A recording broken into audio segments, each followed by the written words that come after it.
Assalamualaikum warahmatullahi wabarakatuh. Alhamdulillah. Alhamdulillahi rabbil alamin. Wassalatu wassalamu ala ashrafil anbiya'i wal mursalin wa ala alihi wa sahbihi ajma'in. Amma ba'd. Para pemirsa sekalian dan para hadirin yang sama-sama berbahagia, kita bersyukur kepada Allah Subhanahu wa taala pada kesempatan malam ini kita kembali lagi melanjutkan pembahasan kita tentang dunia tajwid dan pembahasan kita dalam makharijul huruf. Para pemirsa sekalian, kita akan membahas bagian lanjutan dari pembahasan kemarin. Baik, kita menyingkat waktu ya supaya tidak terlalu panjang pembahasan ya. Pertemuan sebelumnya kita sudah membahas huruf H ya, huruf hamzah, huruf H posisinya di pangkal tenggorokan atau aqsal halqi. Baik ya, sebagaimana yang disebutkan oleh Imam Al-Jazari di dalam kitabnya Manzuma Al-Jazari, beliau rahimahullah berkata, "Thumma li aqsal halqi hamzun ha'u." Kemudian dikatakan thumma li waslihi fa'ainun ha'u. Baik. Thumma li waslihi fa'ainun ha'u. Baik. Di sini kita melihat ya makhraj yang ada pada huruf ya ha dan huruf ain ya, yang kedua dari pembagian makhraj al-halq ya. Al-halq ya, ini wasatul halqi, sebelumnya aqsal halqi. Baik, kita masuk pembagian yang kedua dari bab makharijul huruf tentang al-halq ya. Yang kedua adalah wasatul halqi. Wasatul halqi atau ya bahasa Indonesianya kita juga sebut dengan kata tengah tenggorokan ya, tengah tenggorokan. Baik. Ya. Seperti biasa pemirsa sekalian, ya, beberapa poin yang harus kita pahami ya di dalam pembahasan makharijul huruf kita ya. Di tengah tenggorokan ada dua makhraj yang keluar, yakni makhraj ya huruf ain dan huruf ha ya, sebagaimana yang disebutkan thumma liwaslihi fa'ainun ha'u ya, thumma liwaslihi fa'ainun ha'u. Adapun dikatakan kemudian di tengah tenggorokan itu ada dua huruf yang keluar darinya, yakni huruf ain dan huruf ha. Kita akan bahas ya satu persatu kembali ya. Khusus pada pertemuan malam ini kita akan membahas makhraj huruf ain ya, sebagaimana disebutkan thumma liwaslihi fa'ainun ha'u ya. Perhatikan pemirsa sekalian ya, yang dikatakan ya huruf tengah tenggorokan ini yang dua huruf keluar dari tengah tenggorokan ya, dimana makhrajnya ini asalnya sama tempatnya, ya. Sama tempatnya, yakni di tengah tenggorokan, ya, di tengah tenggorokan. Cuman sedikit ada perbedaan dari proses keluarnya dari makhrajnya. Di mana makhrajnya dia dikatakan tengah tenggorokan itu wasatul halqi, ya. Ya, ini di tengah, ya. Kita lihat, ya, sebelum kita bahas satu huruf, ya, kita bahas dulu tentang yang namanya tengah tenggorokan, ya. Yang perlu diketahui pemirsa sekalian, tatkala kita menjelaskan untuk memahamkan makhraj dari kedua huruf ini, ya, harus diketahui, yakni di tengah tenggorokan kita itu, ya, ada namanya katup, ya, ada namanya katup tenggorokan, ya. Kalau bahasa tajwidnya dikatakan lisanul mizmar, ya, lisanul mizmar, ya. Kalau kita membahasakan dari sisi bahasa anatomi, ya, dari kerangka tubuh kita, ya, atau bahasa anatominya, ya, dikatakan katup itu disebut dengan nama epiglottis, ya, epiglottis, atau juga dikatakan lisanul mizmar, yang umumnya dikatakan katup tenggorokan, ya. Atau kalau lebih mudah kita mengingatnya lagi, diingat, ya, bahwasanya salah satu ciri, ya, khas daripada laki-laki yang nampak katupnya dari luar, ya, ada yang namanya cakung di sini, ya, ini tengahnya, ya. Nah, ini ciri khasnya laki-laki, ya. Baik, ini agak menonjol ke depan, ya, agak menonjol ke depan, kayak ada apa? Bundar seperti itu. Kalau ditekan, ya, pasti sakit, ya, dan juga merupakan salah satu kelemahan, ya, kalau kena ini, misalkan terpukul oleh sesuatu, ini luar biasa sekali, bisa merusak, ya. Baik, nah ini namanya katup tenggorokan, ya, atau lisanul mizmar, atau dengan bahasa anatominya epiglottis, ya. Baik, dalam dunia kesehatan. Baik, pemirsa sekalian, itu posisi, ya, dari tempat keluarnya kedua huruf ini, ya, tempat kedua huruf ini. Yang akan kita bahas yang pertama adalah huruf ain, ya. Diingat, ya, tempatnya di mana? Di katup tenggorokan, ya. Atau kita katakan juga kedua huruf ini berada, ya, atau posisi tempat tinggalnya berada di belakang dinding tenggorokan. Pahami? Ya, berada di belakang dinding tenggorokan.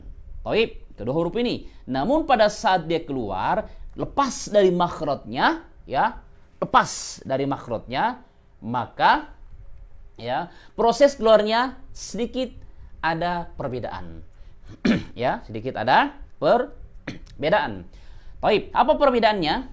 Yang pertama kita bahas huruf ain, ya. Ya, pertanyaan kembali seperti biasa, kaidah di dalam mengenal huruf.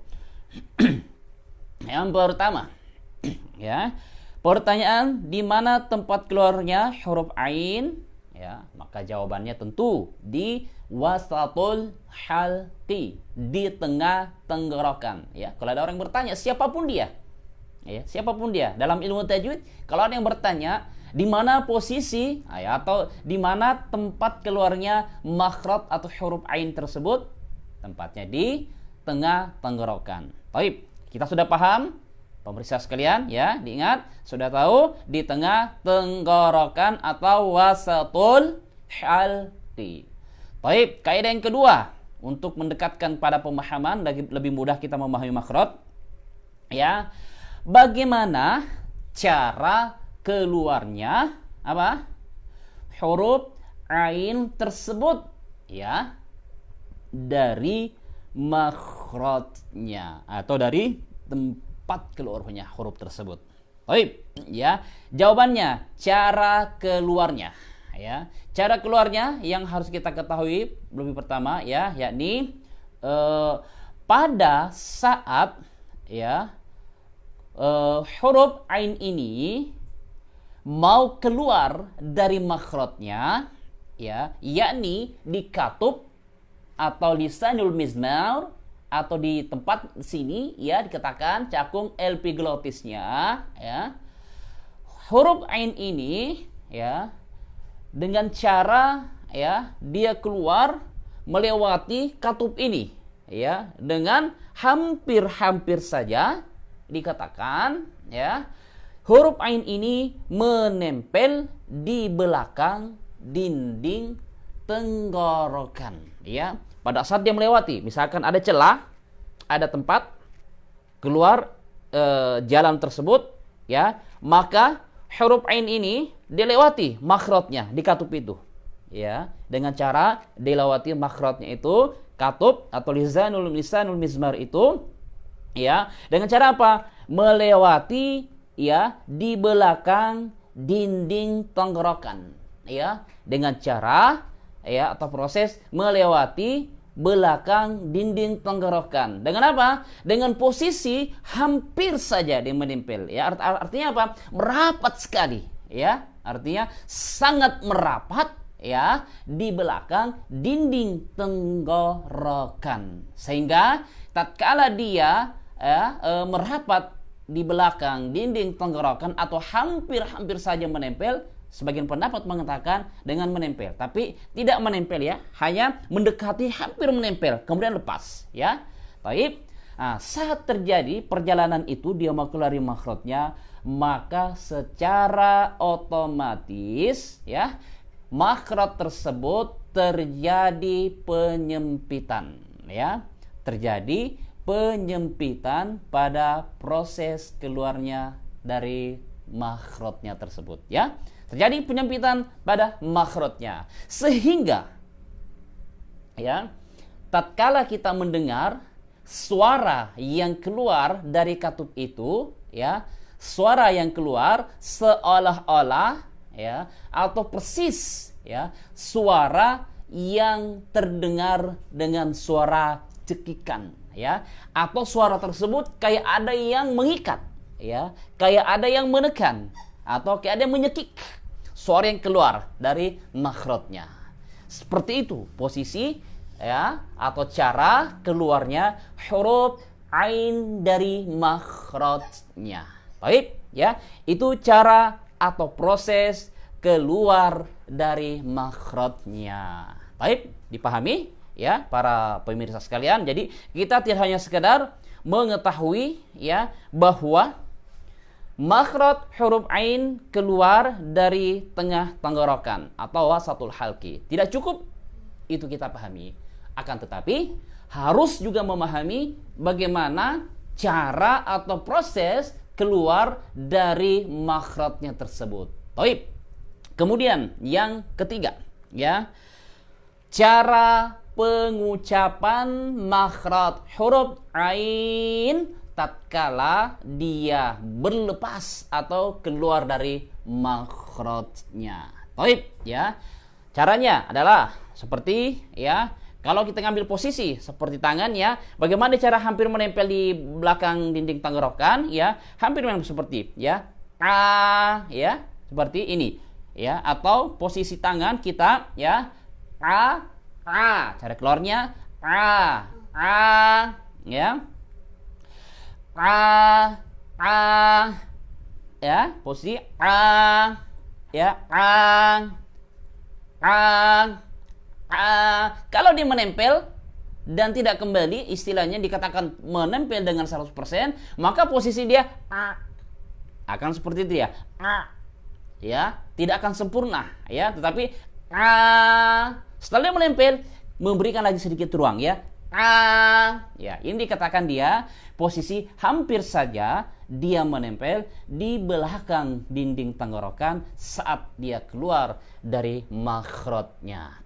Baik, diingat pemirsa sekalian, keluarnya itu di tengah tenggorokan dengan suara yang khas di tengah tenggorokan ya. Seperti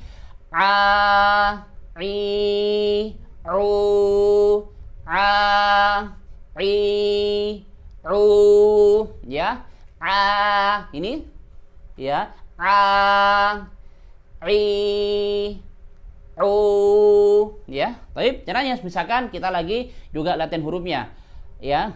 Caranya misalkan dengan beberapa ketukan, ya. A, ya, i, u, ya, a, i, u. Baik, itu proses keluarnya huruf ain, ya, atau cara pelafalannya. A, i, u, ba. Perhatikan. A, i, u, ba, ya. A, i, u, ba, ya. A,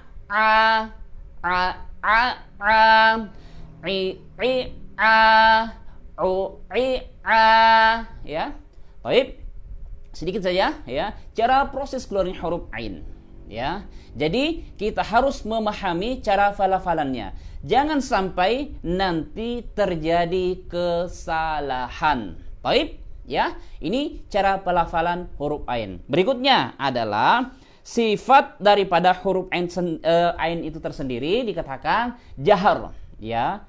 Lawan daripada hamas. Hamas mengalir udara, jahar terhenti udara. Sebagai sifat at-tawasud, ya, atau pertengahan antara syiddah dan rakhawa, atau dikatakan at-tawasud. Kemudian istifal, ya, dengan cara menurun, infita dengan cara membuka lebar ke bawah, dan cara ismat, ya. Itu beberapa sifat daripada huruf ain. Adapun gambar sedikit huruf ain ini, silakan pemirsa sekalian bisa dilihat dari ini, ya. Sekilas, ya, ini sedikit, ya, gambaran, ya, proses, ya, tempat keluarnya huruf ain, ya, bisa diperhatikan. Baik, ya, bagaimana caranya dia tatkala terjadi penyempitan pada makhrajnya sehingga suara yang keluar, ya, agak sedikit terdengar suara yang tercekik, ya. Akibat dari apa? Akibat dari hampir-hampir saja atau seolah-olah, ya, makhrajnya itu menempel di belakang dinding tenggorokan sehingga terdengar suara yang khas khusus pada huruf ain tersebut. Taib, ya. Kemudian pemirsa sekalian, setelah kita mengetahui kaidah yang sifat ataupun cara pengucapannya, terakhir, ya, adalah kesalahan di dalam melafalkan huruf ain. Taib. Kesalahan yang pertama adalah hindari suara huruf ain tersebut, ya, pindah ke rongga hidung, atau dikatakan juga dengan kata khayshum, ya, seperti a, i, u, a, i, u, ya, itu tidak boleh. Bagaimana cara mengetahuinya agar huruf ain ini, ya, kita terhindar agar dia tidak lari ke rongga hidung? Ya, salah satunya mudah. Coba misalkan pemirsa sekalian sedikit pencet hidungnya, ya. Jadi kalau posisi keluar hidung ini dipencet sedikit, ya, keluarnya langsung ke bawah, tidak ke hidung, maka kita berhasil, ya, lepas dari suara khayshum atau memindahkan huruf ain ke rongga hidung, ya. Tapi caranya apa? Coba tekan hidung dengan cara mengucapkan huruf ain, ya. A, i, u, a, i, u, ya. Kalau misalkan kita mengucapkan a, i, u, berarti masih salah, ya, belum bisa lepas dari suara khayshum. Itu salah satu kesalahan di dalam melafalkan huruf ain. Kemudian pemirsa sekalian, tatkala kita menyebutkan huruf ain, jangan sampai berubah drastis, berubah menjadi huruf alif, ya. Jangan sampai, ya, berubah menjadi huruf alif. Seperti apa misalkan, ya, dalam Al-Fatihah, alhamdulillahi rabbil alamin. Alamin tidak boleh, tapi alamin, alamin. Baik, ya. Kemudian, ya, kesalahan yang terjadi dalam pengucapan huruf ain adalah, ya, takalluf atau berlebihan di dalam mengucapkannya dengan cara suara memaksa. Misalkan kalau kita membaca surah Al-Fatihah ya dengan cara terlalu menekan, atau di ayat manapun ya, misalkan Alhamdulillahi Rabbil Alamin ya, Rabbil Alamin ya, ini adalah kesalahan ya. Atau misalkan Shiratal ladzina an'amta 'alaihim ghairil maghdubi 'alaihim. Baik, itu namanya takalluf di dalam melafalkan. Ingin fasih, ingin benar pengucapannya, namun berlebihan ya. Dalam ilmu tajwid tetap tidak dibenarkan istilah dari kata terlalu menekan atau takalluf, berlebihan di dalam mengucapkan huruf ain tersebut ya. Taib, ya, itu kesalahan di dalam mengucapkan huruf ain. Sama dalam surah yang lain, misalkan membaca surah Al-Qari'ah, Al-Qari'ah ya, Al-Qari'ah, Mal-Qari'ah. Taib, itu adalah kesalahan. Jadi kita berada di posisi pertengahan, tidak berlebihan dan tidak menekan, akan tetapi perbedaan jelas sangat nampak dan terdengar tatkala mengucapkan huruf ain dengan huruf alif atau hamzah. Taib, demikian para pemirsa sekalian yang dapat kami sampaikan pada kesempatan malam ini ya, dari pembahasan kita bab makharijul huruf. Insyaallah taala kita akan lanjutkan pada pembahasan berikutnya pada pertemuan besok malam. Mudah-mudahan pemirsa sekalian bisa bermanfaat bagi kita semuanya. Ikuti terus ya pembahasan kami agar bisa istimrar dan bisa menyambung pemahamannya dengan cara terus mengikuti pembahasan kita ya tentang bab makharijul huruf selama di bulan Ramadan ini. Mohon maaf atas segala kekurangannya. Subhanakallahumma wa bihamdik asyhadu an la ilaha illa anta astaghfiruka wa atubu ilaik. Ila akhir da'wana alhamdulillahi rabbil alamin. Assalamualaikum warahmatullahi wabarakatuh.